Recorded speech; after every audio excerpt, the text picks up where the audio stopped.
filmé en direct. The beginning of 2026 was marked by a series of severe climate shocks.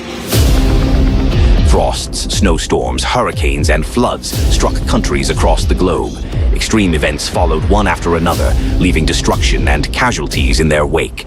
The usual patterns no longer apply, and this edition will show how normal weather conditions can turn into emergencies in a very short time.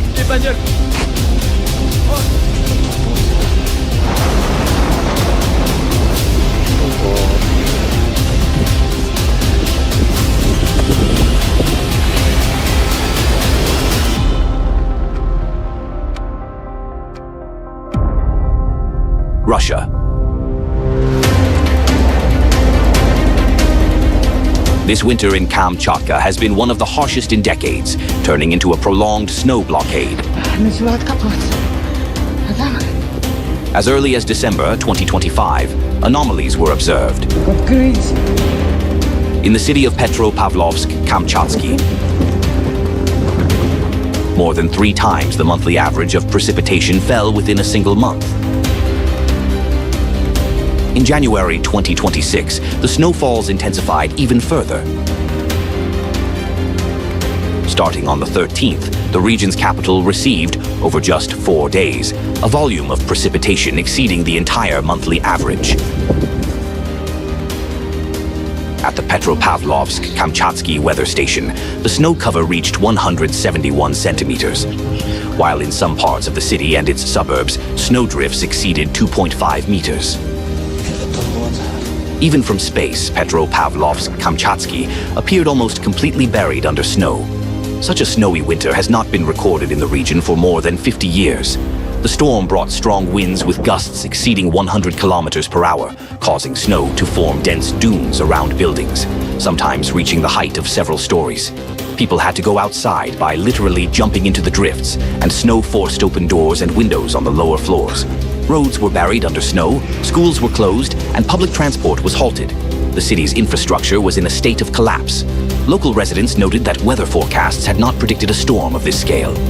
Expecting it to last only a few hours or to cause merely a short work disruption, many were trapped in their homes for 5 days without sufficient food supplies. С подъезда не выбраться. Мне надо туда. Прохода нет. С подъезда выйти не могу. Охренеть! Power outages occurred in some areas. Buildings in private neighborhoods where heating depends on electricity cooled down within just a few hours.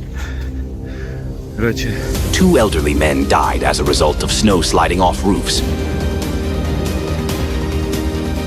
One was dug out alive, but due to uncleared streets, the ambulance could not arrive in time. Following this, a state of emergency was declared in the city and an avalanche warning was issued. Rescuers were physically unable to respond to all calls. People banded together to help each other, digging out homes, assisting elderly neighbors, and taking them to doctors. Residents note that only after the city is fully cleared will it be possible to know how many isolated elderly people did not survive this snowy week. Как мне идет? Поземка. Вон, смотри. Europe. Ah, ils enculent les bagnoles! On January 6th, Europe was hit by severe winter weather. In France, icy roads and heavy snowfall caused a series of major accidents, resulting in 5 fatalities. In the Netherlands, more than 1,000 KLM flights were cancelled due to a shortage of de-icing fluid for aircraft, causing transport chaos and hours-long lines at terminals. The combination of heavy snow and intense rainfall triggered floods and power outages in the Balkans. In Sarajevo, the capital of Bosnia and Herzegovina, nearly 40 centimeters of snow were recorded, and the weight of it caused many trees to fall. Strong winds with gusts up to 144 kilometers per hour were reported in Croatia. In the United Kingdom, temperatures dropped to minus 12.5 degrees Celsius, leading to the closure of hundreds of schools and disruptions to both rail and road transport. In northern Italy, frosts were observed, and several cities on the plains, including Bologna, experienced snowfall. In Rome, heavy rainfall caused the Tiber River to rise and trees to fall in city parks due to waterlogged soil. In Spain, snow and cold weather led to the suspension of a suburban railway line near Madrid and caused disruptions on more than 40 roads. A winter storm in northwestern Greece was accompanied by a destructive tornado.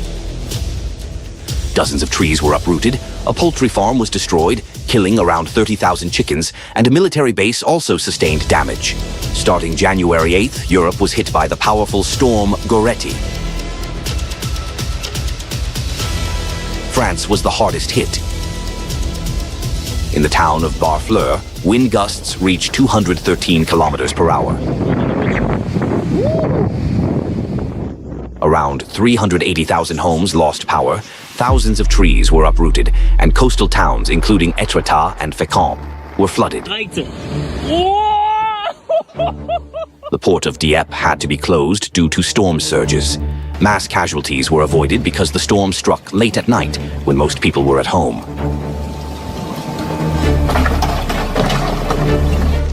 Goretti brought wind gusts of up to 160 kilometers per hour to the United Kingdom.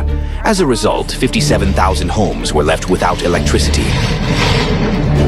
On the island of St. Michael's Mount, nearly 80% of the trees were knocked down. Train services were suspended, and around 70 flights at Heathrow Airport were cancelled. One person was killed when a tree fell on their camper van.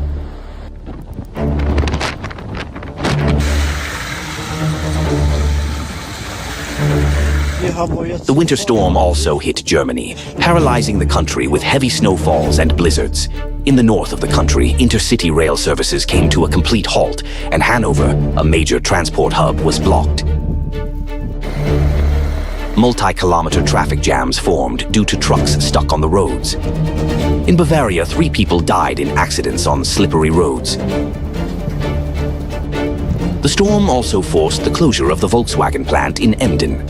Hospitals, especially in Hamburg, saw a sharp increase in patients with injuries. In Belgium, the storm prompted a surge of emergency calls due to fallen trees, with wind speeds reaching 100 kilometers per hour. Like, why aren't the plows? In Serbia, parts of the country remained without electricity for several days. In Hungary, temperatures in one mountain valley dropped to nearly minus 33 degrees Celsius. Snow paralyzed traffic in Prague, the capital of the Czech Republic. And in Romania, around 4,000 homes were left without power.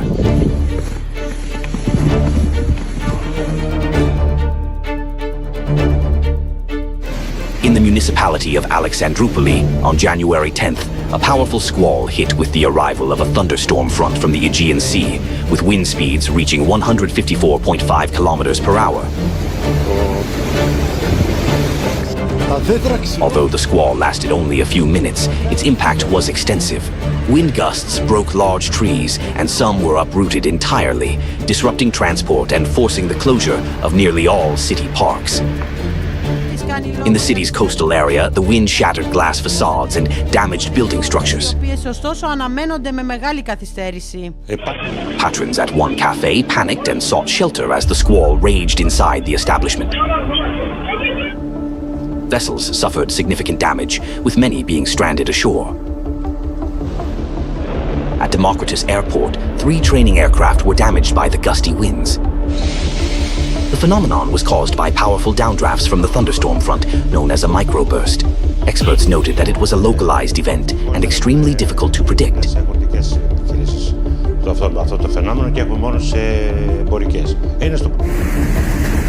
Starting January 20th, Europe was hit by another powerful storm, the Mediterranean cyclone Harry.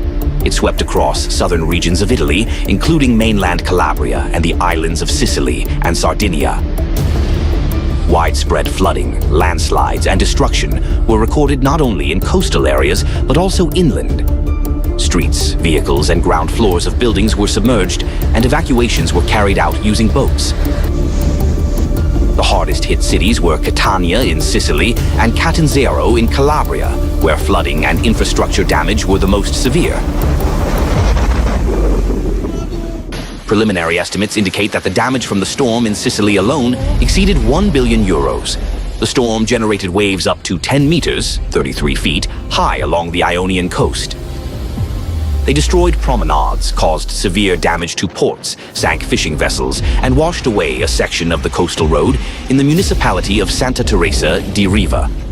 In the Strait of Sicily, a giant wave measuring 16 meters, 52 feet high, was recorded, the highest ever observed in the history of the Mediterranean Sea. The storm was marked by an extreme amount of rainfall. In the municipality of San Sostene, nearly 570 millimeters of rain fell over 3 days, exceeding the 6-month average and triggering floods and landslides. Ferry services to the smaller islands were almost completely suspended, and some communities became isolated. In Malta, the cyclone caused severe transport disruptions and damage in coastal areas, particularly in the southern part of the island.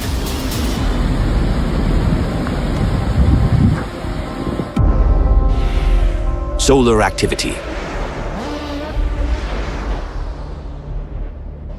On January 18th, specialists recorded an X1.9 class solar flare, one of the most powerful according to the standard classification. This event was accompanied by a coronal mass ejection, a cloud of charged plasma and magnetic fields directed toward our planet. The ejection reached Earth's magnetosphere on January 19th and triggered a powerful geomagnetic storm. According to the Space Weather Prediction Center, its intensity corresponded to G4, the 4th level on a 5-tier scale. Storms of this intensity can disrupt satellite operations and radio communications, degrade navigation, increase atmospheric drag on spacecraft in low Earth orbit, and cause overloads in power grids. At the same time, specialists recorded an S4-level solar radiation storm, one of the rarest and most powerful episodes of the 21st century. Radiation storms are particularly hazardous for satellite electronics, astronauts, and flights along polar routes. Experts note that the simultaneous occurrence of such extreme solar activity is extremely rare. One of the most striking consequences of the geomagnetic storm was the auroras, which were visible for 2 nights in the northern hemisphere at latitudes far south of their usual range. Reports of the auroras came from Europe, including France, Spain, and southern Portugal, as well as from the central states of the United States. The simultaneous occurrence of such extreme solar activity is considered one of the rarest events.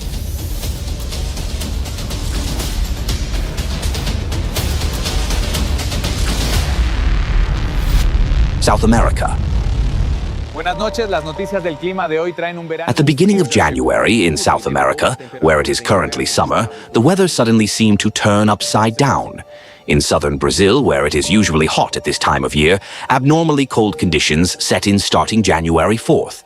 In 70 cities in the state of Rio Grande do Sul, minimum temperatures dropped below 10 degrees Celsius, 50 degrees Fahrenheit.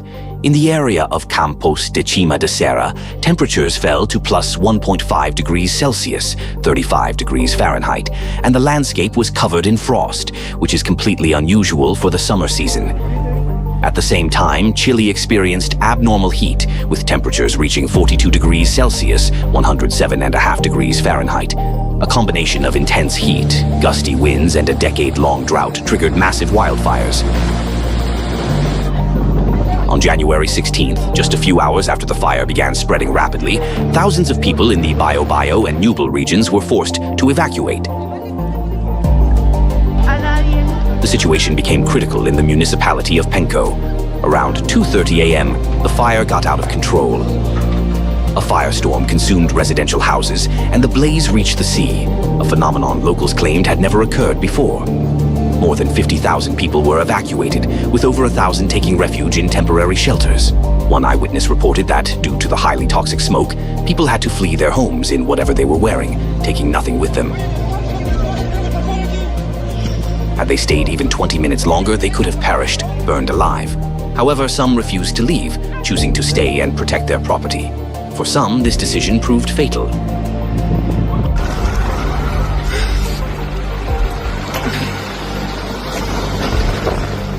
In this region, people live in tight-knit communities and know each other well, so every loss is felt particularly acutely. 20 people died in the fires. The strategically important coastal town of Lirken was also affected, a major regional port and key transport hub connecting Greater Concepcion with the rest of Biobío.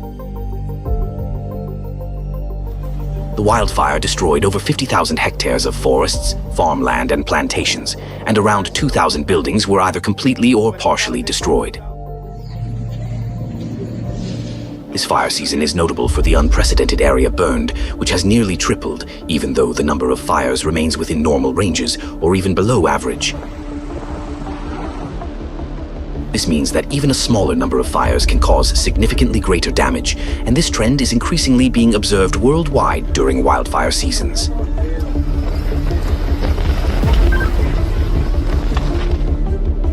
On January 12th, a powerful wave up to 5 meters high suddenly struck the Atlantic coast of Buenos Aires province in Argentina. The sea, which had been completely calm just moments before, suddenly receded for several minutes and then struck the shore with tremendous force. At the time, beaches were overcrowded due to the intense heat. The wave swept away swimmers and washed away beach equipment, umbrellas, lounge chairs, and tents. Lifeguards were physically unable to assist everyone in danger. In the city of Santa Clara del Mar, the wave threw a man onto the rocks, and he died. In total, 35 people were injured in the incident.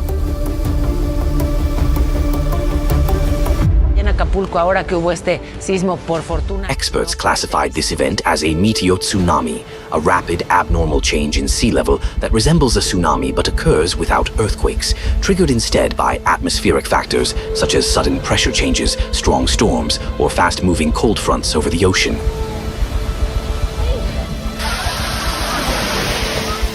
For example, at the port of Mar del Plata, a sharp drop in sea level of 45 centimeters was first recorded, followed by a rise of nearly 90 centimeters. It is worth noting that meteotsunamis are extremely difficult to predict, which makes them particularly dangerous.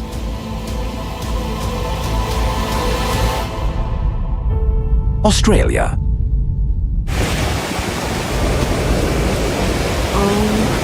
On January 15th, more than 175 millimeters of rain fell in just 6 hours in southwestern Victoria, triggering a sudden flash flood. On Mount Cowley, over 180 millimeters was recorded, a new daily record. Rivers overflowed almost instantly, and raging torrents swept away vehicles, with dozens of cars carried straight into the ocean. People in coastal towns were trapped. Around 400 residents and tourists were evacuated from low-lying areas and campsites, and 2 men had to be rescued by air. Notably, emergency flood SMS alerts were delayed, arriving 30 minutes after the evacuation had already been completed. According to rescue services, they had never encountered such a volume of rainfall before. Flooding, landslides, and severe damage to road surfaces led to the closure of one of the region's major tourist attractions, the Great Ocean Road. According to local residents, this flood was the most powerful in the region's history and caught them completely off guard. Just a week earlier, bushfires had raged here, and evacuation plans had been designed to protect against fire, not the rapidly incoming floodwaters.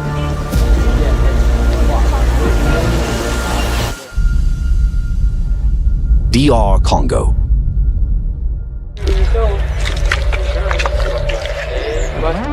On January 13th, prolonged heavy rains in North Kivu province triggered a massive landslide. The disaster caught residents off guard, occurring at night while most were asleep. Streams of mud and rock debris swept through the village, destroying everything in their path. Dozens of homes were completely destroyed or buried under the rubble. The landslide also blocked a section of a road that is crucial for supplying the region, severely hampering rescue operations and the delivery of aid to those affected. 28 people were killed, 20 were injured, and dozens of families were left homeless.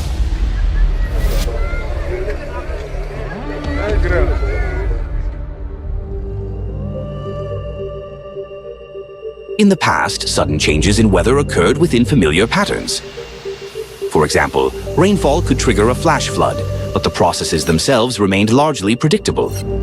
Today, these patterns are breaking down, and scenarios no longer match expectations.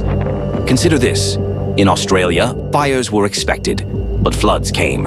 In Argentina, a beach holiday turned into a strike by an abnormal wave. In Kamchatka, people prepared for a typical winter storm, only to find themselves trapped under snow for several days. Even in Brazil, during the summer season, winter-like cold suddenly set in. These are no longer isolated anomalies. This is a new, persistent trend. Now, ordinary weather can turn into an emergency within hours, even minutes, leaving people no chance to prepare. The problem isn't forecast errors, it's that climatic processes are now unfolding outside of familiar scenarios, and so rapidly that meteorologists cannot even assess them in time. Humanity is facing difficult times. Rational people no longer hold illusions that natural disasters will stop on their own. Without conscious systemic action, their scale and destructive power will only grow. Right now, humanity has the opportunity to eliminate one of the key factors that not only intensifies natural disasters, but also poses a threat to life on the planet: micro and nanoplastics. Finding a way to neutralize their electrostatic charge is a real tool today for slowing the escalating extreme processes. Every day of inaction is a lost opportunity and lives put at risk. For this reason, now more than ever, the choices, honesty, and actions of every individual matter. It is time to create all the conditions necessary for the survival of humanity.